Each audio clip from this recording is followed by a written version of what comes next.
Welcome back to my YouTube channel, Hassan 26 TV. Isang mapagpalang araw po sa ating lahat, lalong-lalo na po isang mega love shoutout po sa ating mga OFW. Sorry. Ngayon po may panibago po tayong opinion, panibagong video.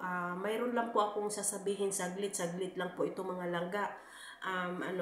Bago po tayo magsisimula, isang mega love shoutout po sa aking team na Reyna Solid OFW 2223. Okay, ngayon po, ngayon magbigay po tayo ng opinion. Suportahan po natin ang YouTube channel ni Kuya Bal Santos Magtubang at sa kanyang anak na si Kalinga Prab at sa kanyang asawa na si Ate Ida. Suportahan po natin para marami pa po silang matutulungan na mga kapwa kababayan po natin na nangangailangan po ng tulong. No skip ads mo, mga langga at mga solid Reyna. Ngayon, magbibigay lang po ako ng kunti pong update kay Reyna at doon sa tirahan po ni Ate Ruda. Okay po, bibigay ko po ay wala pong katotohanan na lilipat po si Ate Ruda ng tirahan at wala pong katotohanan na sinasabi na mayroon pong nag-aalaga at nagbabantay po kay Reyna. Bugkos nga po ay si Ate Ruda lang po talaga ang nagbabantay po kay Reyna at nag-aalaga po. At minsan-minsan po ay nandoon po si Kuya Jomar. Yun lang po ang masasabi ko mga langga. Kasi po napakarami po akong naririnig at marami pong naiinis sa mga taong ito na puro na lang po sila pang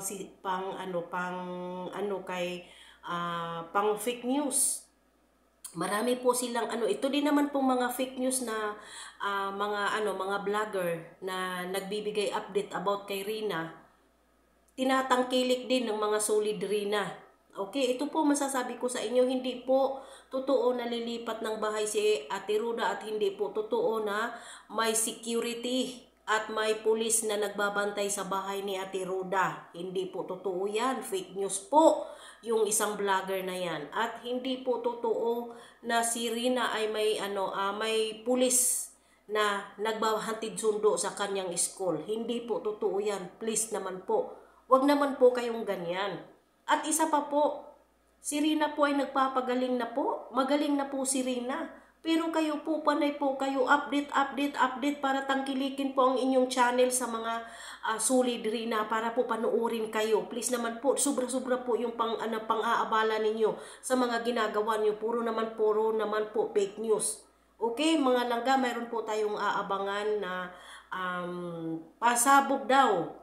Ito sa may plano po si Kalinga Prab para kay Reyna at may plano rin po yung nag-i-sponsor kay Reyna. Sa ngayon po, si Reyna po ay under observation pa po, ay patuloy po yung kanyang gamutan pag po doon sa kay Doktora Reyes. Yun lang po mga langga ha, masasabi ko po, hindi po totoo na may bantay si Reyna, may caregiver si Reyna, may pulis na tagahatid sundo, hindi po totoo. At isa pa po, si Ate Ruda po ay hindi po totoo na lilipat. Isang mansion daw ang lilipatan ni Ate Ruda at may CCTV at may bantay na security at may pulis na hatid sundo kay Reyna. Wala po yung katotohanan mga langga ha. Si Ate Ruda po ay okay lang. Nandoon po sa kanyang bahay, hindi po sila lilipat. Okay mga langga, hanggang dito na lang po. At isa pa po, si Reyna po ay magaling na. Magaling na si Reyna. Magugulat na lang po kayo. Hintayin po nito. Hintayin po natin at ninyo, magugulat po kayo sa observation at sa improvement ni Reyna. Sabi po ni Ate Ruda. Okay, yun lang po ang bibigay ko sa inyo. Hanggang dito na lang po. Maraming salamat. Don't forget po, like and share and subscribe sa aking YouTube channel, Hassan 26 TV. Bye-bye and God bless. Mga marites, mga basher ni Reyna, nga.